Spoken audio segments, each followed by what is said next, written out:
On behalf of the Global Commission on Drug Policy, I'd like to thank the GIZ Drugs Program, Germany, Norway, the Netherlands, Switzerland, the International Drug Policy Consortium, and TNI for bringing this Brandenburg Forum, a unique space for debate, to the Geneva community.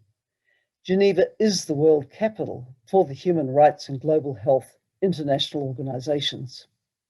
I have no doubt that this forum, even though virtual, will benefit from the dynamics of collaboration and spirit of inclusiveness, which do characterize discussion in the Geneva ecosystem.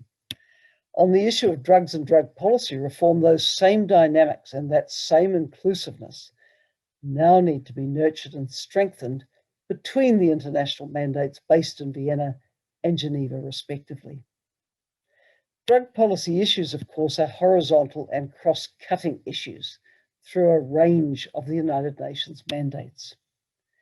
From its very first report in 2011, the Global Commission on Drug Policy has been calling on the Geneva-based organizations and on UNDP, which is also represented in Geneva, to join the debate on drug policy and engage with the issues coming before the Commission on narcotic drugs. We've called on these organizations to work more closely with the International Narcotics Control Board and UNODC to support countries to address both the major human rights violations which occur in the name of drug control and the issue of access to controlled medicines. The CND is primarily focused on deliberations on drug control. But drugs and drug policy are also about human rights, about health, about development. This means the issues relate strongly to the mandates of the Office of the High Commissioner on Human Rights, the World Health Organization, UNAIDS, UNDP, and more. The so-called unintended consequences of drug policies have profound human rights and health implications. And the outcome document from UNGAS 2016 was fully cognizant of those implications. The Global Commission on Drug Policy has always advocated for drug policy which is evidence-based. But sadly, as Kofi Annan said when he spoke to the World Health Assembly in 2015, drug policy has never been an area where evidence and effectiveness of policies led the way. At a time when unsafe injecting drug use continues to account for 1/3 of all new HIV infections and for more than 2/3 of all new hepatitis C infections occurring outside sub-Saharan Africa, it shouldn't be acceptable for addressing HIV transmission among people who use drugs to continue to be controversial, even in debate about the response in Geneva, while the issue of harm reduction is seldom if ever discussed in Vienna. The so-called unintended consequences of current global drug policy settings are a severe infringement of the right to health of people who use drugs. As well, in a range of jurisdictions, those people are subjected to extrajudicial killings, the death penalty, torture, and other inhumane, cruel, and degrading treatment, including judicial corporal punishment. And there's other physical and psychological abuse and stigma and discrimination as well.